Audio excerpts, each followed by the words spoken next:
Hello friends, पिछली बार हमने संसदात्मक शासन व्यवस्था का अर्थ और उसकी परिभाषा के बारे में अध्ययन किया था। आज हम संसदात्मक शासन व्यवस्था की विशेषताओं का अध्ययन करेंगे। जैसा कि हमने जब इसके परिचय के बारे में अध्ययन किया था तो यह बताया था कि सरकार के 3 अंग होते हैं, जिसमें कार्यपालिका और व्यवस्थापिका के क्या संबंध है उसके आधार पर हम ये पता लगा सकते हैं कि यहाँ पर कौन सी शासन प्रणाली है, अध्यक्षात्मक है या संसदात्मक है। और हमने पाया था कि यहाँ पर व्यवस्थापिका में से कार्यपालिका का गठन होता है और कार्यपालिका व्यवस्थापिका के प्रति उत्तरदायी होती है। साथ ही जो भी मंत्री होते हैं और वह भी व्यवस्थापिका के प्रति अपने कार्यों के लिए उत्तरदायी होते हैं और व्यवस्थापिका में से ही निम्न सदन के बहुमत प्राप्त दल के नेता को हम प्रधानमंत्री चुनते हैं और वह अपनी इच्छा से अन्य मंत्रियों की नियुक्ति करता है। अब हम बात करते हैं कि संसदात्मक शासन व्यवस्था की क्या विशेषताएं होती हैं। तो सबसे पहले हम लेते हैं कि यहाँ पर जो नाममात्र की और वास्तविक कार्यपालिका का भेद होता है, अर्थात यहाँ पर ड्यूल एग्जीक्यूटिव पाई जाती है। इस शासन व्यवस्था में नाममात्र की और जो कार्यपालिका होती है वह राज्य का प्रधान जो होता है वो नाममात्र की कार्यपालिका होता है, जबकि वास्तविक कार्यपालिका हम प्रधानमंत्री, मंत्रिपरिषद या कैबिनेट को कह सकते हैं।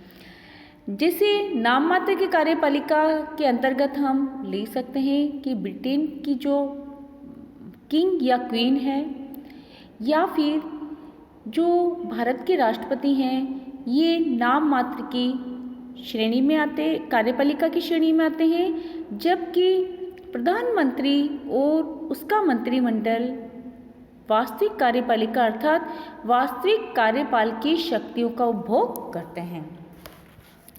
इंग्लिश में हम कह सकते हैं कि in a parliamentary government there is a head of the nation, head of the state. He may be the president, the governor general, the king of the queen. Presidents are the head of the state in India, France, Australia and Germany, Italy, There are Governor Generals in Canada, Australia and New Zealand. The King of Queen are in Japan, the Great Britain, Denmark, Holland, Belgium, Sweden and Norway.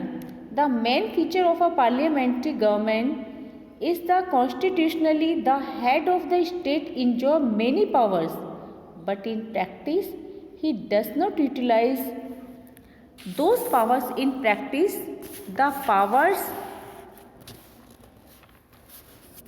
ministers use the head of the state. So here the difference between the head of the state and head of the government, and head of the state enjoy only nominal powers. तो इस प्रकार से हम कह सकते हैं कि यहाँ पर दोहरी कार्यपालिका पाई जाती है। एक नाममात्र की होती है, नॉमिनल होती है, और दूसरी रियल होती है, वास्तविक कार्यपालिका होती है।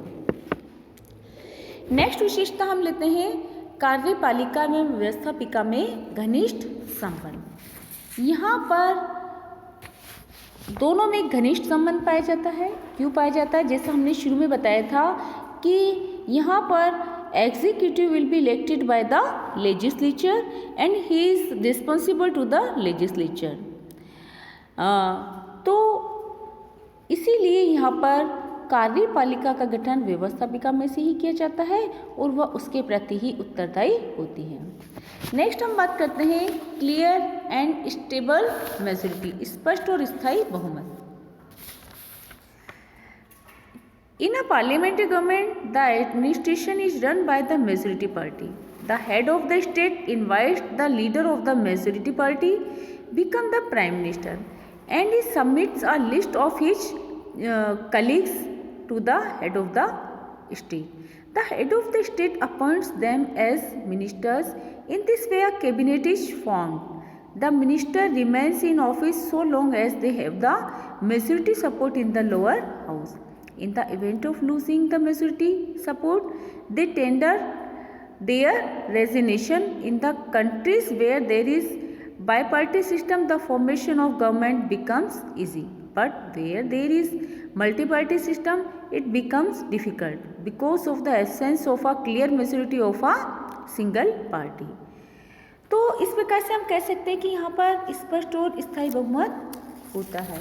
कैसे होता है कि जब चुनाव होते हैं तो जो भी पार्टी होती है उन्हें सरकार बनाने के लिए अपना बहुमत सिद्ध करना पड़ता है। अब वो बहुमत कैसे सिद्ध करेंगे कि जो यहाँ का हेड ऑफ नेशन होता है, प्रधान, वो चाहे राष्ट्रपति हो सकता है, किंग या क्वीन हो सकती है, तो हेड ऑफ नेशन इनवाइट करता है सरकार बनाने के लिए उस पार्टी को जिसे कि क्लियर और स्पष्ट बहुमत प्राप्त हुआ है। और उन जो प्रधानमंत्री उसको इलेक्टेड, प्रधानमंत्री को जब इलेक्टेड करता है तो प्रधानमंत्री से अपने कलीग्स की एक लिस्ट मांगता है जिससे कि वो अन्य मंत्रियों को शपथ दिला सके, निर्वाचित कर सके। तो हमने यहाँ पर क्या देखा कि हेड ऑफ नेशन उन्हीं को इनवाइट करेगा, उसी दल को इनवाइट करेगा जिसके पास की क्लियर एंड स्पष्ट मेजॉरिटी हो। और जब यहाँ पर जैसे मान लीजिए कि बाई पार्टी सिस्टम हो या दोहरी द्विदलीय शासन प्रणाली होती है, वहाँ पर तो ये प्रोसेस बहुत इजी तरीके से हो जाता है क्योंकि एक के पास बहुमत होगा और दूसरे के पास नहीं होगा। लेकिन जहाँ पर मल्टी पार्टी सिस्टम है, बहुदलीय शासन प्रणाली है, वहाँ पर ये इतना इजी नहीं होता है। क्यों नहीं होता है? क्योंकि वहाँ पर कॉलिशन गवर्नमेंट बनती है, गठबंधन सरकार बनती है। और जब गठबंधन सरकार बनती है तो कोई भी व्यक्ति या कोई भी पार्टी या कोई भी दल किसी भी समय अपना जो समर्थन है, जो सपोर्ट दिया जाता है, वो वापस ले सकता है। तो इस प्रकार से यहाँ पर थोड़ी दिक्कत आती है। नेक्स्ट हम बात करते हैं कलेक्टिव रेस्पॉन्सिबिलिटी की, सामूहिक उत्तरदायित्व की। यहाँ पर मंत्रिमंडल का सामूहिक उत्तरदायित्व पाया जाता है क्योंकि संसद के प्रति मंत्रिमंडल सामूहिक रूप से उत्तरदायी है।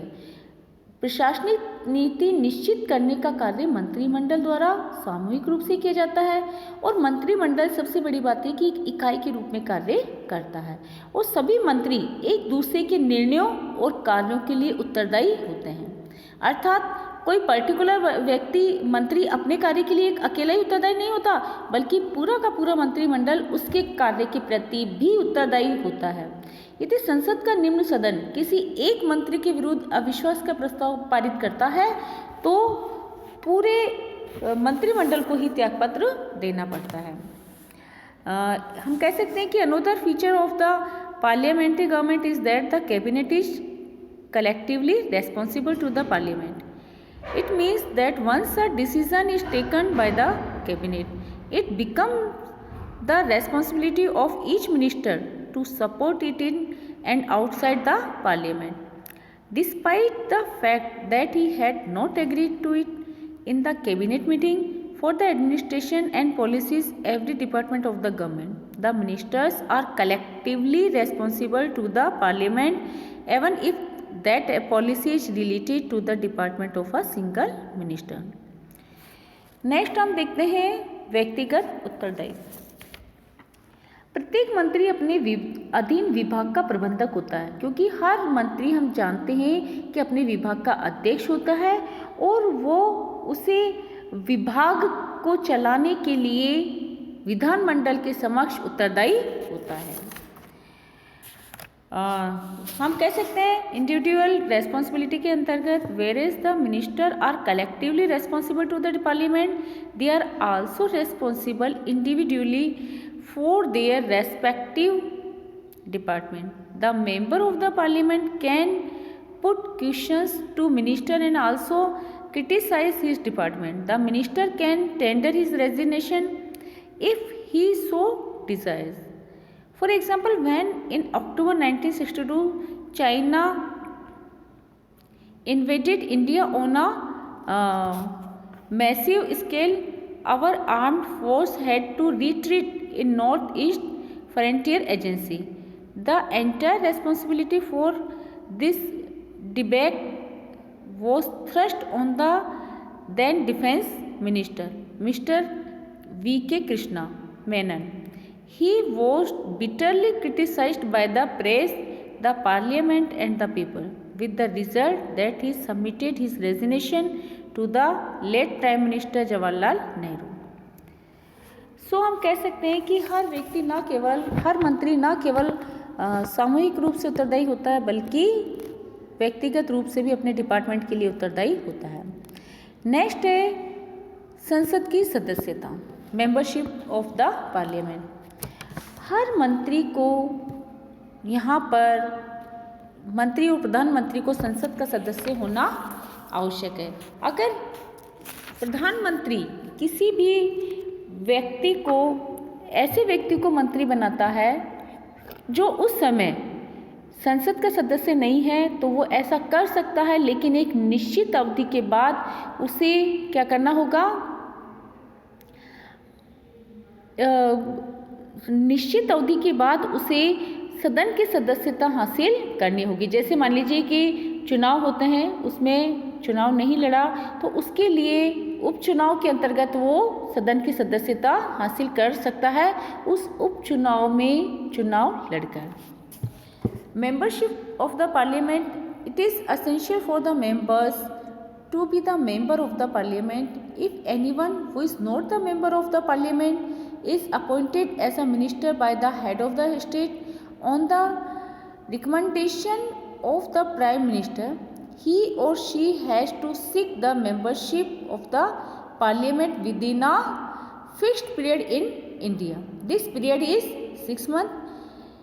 तो हम कह सकते हैं कि एक निश्चित अवधि के अंतर्गत इसकी क्या करनी होगी, सदस्यता हासिल करनी होगी। नेक्स्ट है प्रधानमंत्री का नेतृत्व, leadership of the prime minister.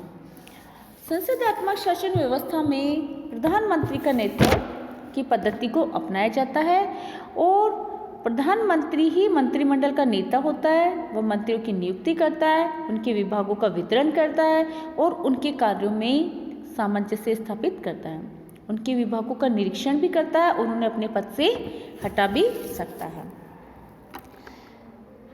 The main characteristics of parliamentary government is the leadership of the Prime Minister over the cabinet. He, being the leader of the majority party in the lower house, is also called the leader of the house. The head of the state appoints ministers on his advice. He presides over the meeting of the cabinet. He also fixes dates and prepare agenda for the meetings of the cabinet. Third, he acts on the advice of the cabinet. Yet in controversial matters, his decisions are final. He allocates the portfolios to the ministers and supervise and coordinate their function. तो हम कह सकते हैं कि वो प्रधानमंत्री का नेतृत्व ही सर्वोपरि नेतृत्व होता है। प्रधानमंत्री और उसका कैबिनेट वास्तविक शक्तियों का उपयोग करता है। नेक्स्ट है पॉलिटिकल होमोजेनिटी, अर्थात राजनीतिक सजातीयता। राजनीतिक सजातीयता का तात्पर्य होता है कि जो भी रूलिंग पार्टी होती है, जो भी अपोजिट पार्टी होती है, जब वो निर्णय लेते हैं तो उसमें एक रूपता होनी चाहिए, एक सजातीयता होनी चाहिए। वो उस पार्टी से डिफर जाके या अलग जाकर अपने निर्णय नहीं ले सकते हैं। अर्थात it means all the ministers act like a team in the cabinet and they do not disclose there differences in public. Generally, the ministers are from the party, but in case of a coalition government, they are related to more than one party. In such a situation, ministers from all parties in coalition decide to policy line to which they have to work. Sometimes there are serious difference among the ministers of the various party, and ministers of one party or the other leave the coalition. It results in the dissolution of the cabinet and a new cabinet is formed. तो हम कह सकते हैं कि यहाँ पर एक राजनीतिक सजातीयता पाई जाती है। नेक्स्ट है सीक्रेसी, गोपनीयता। यहाँ पर at the time of their appointment the minister takes the oath of allegiance to the constitution and secrecy of the office. The ministers are given severe punishment under the law of the land for disclosing any secret to the enemy. तो हम कह सकते हैं कि यहाँ पर न केवल शपथ ली जाती है अपनी पार्टी या अपने ऑफिस के जो कार्य हैं उनको गोपनीय रखने की। नेक्स्ट है राजनीतिक दलों के मध्य आपसी सामंजस्य एवं सहनशीलता। Mutual tolerance between political parties. It is impossible to run the parliamentary government without political parties. Thus, the majority party in the parliament forms the government, the other parties from the opposition. It is the duty of the opposition parties to criticize the policies of the government and to impose a check on the autocratic tenders of the government. It is the duty to the ruling party to tolerate the criticism of the opposition party and try to remove its shortcoming. It is the duty of the opposition party to see that their criticism is constructive. They should avoid delivering possessions speeches. तो हम कह सकते हैं कि यहाँ पर जो विरोधी पार्टी है उसे ऐसी आलोचना करनी चाहिए जो कि वास्तव में फैक्ट्स पर आधारित हो और रूलिंग पार्टी को अपोजिशन पार्टी द्वारा की गई जो क्रिटिसिज्म है या आलोचना है उनको सहन करना चाहिए और अपनी कमियों में सुधार करना चाहिए। लास्ट है कार्यपालिका को व्यवस्थापिका को भंग करने का अधिकार। जब व्यवस्थापिका कार्यपालिका पर यदि अविश्वास का प्रस्ताव लाती है, उसके कार्यों से संतुष्ट ना होकर, तो कार्यपालिका भी जाते जाते हेड ऑफ नेशन अर्थात प्रधान जो शासन का प्रधान होता है जैसे राष्ट्रपति या किंग और क्वीन, तो उनको जाते जाते ये एडवाइस दे सकते हैं कि वो व्यवस्थापिका को भंग कर दे, डिसॉल्व कर दे। तो ऐसा वो कर सकते हैं, कार्यपालिका के पास ये अधिकार होता है। In a parliamentary system sometimes there is deadlock between the executive and the legislature. In such a situation the chief executive और the head of the state should have the right to dissolve the legislature so as to enable him to arrange fresh election and seek a fresh mandate from the voters। तो आज हमने इसकी विशेषताओं के बारे में अध्ययन किया। कल हम इसके मेरिट्स एंड डिमेरिट्स के बारे में अध्ययन करेंगे। धन्यवाद।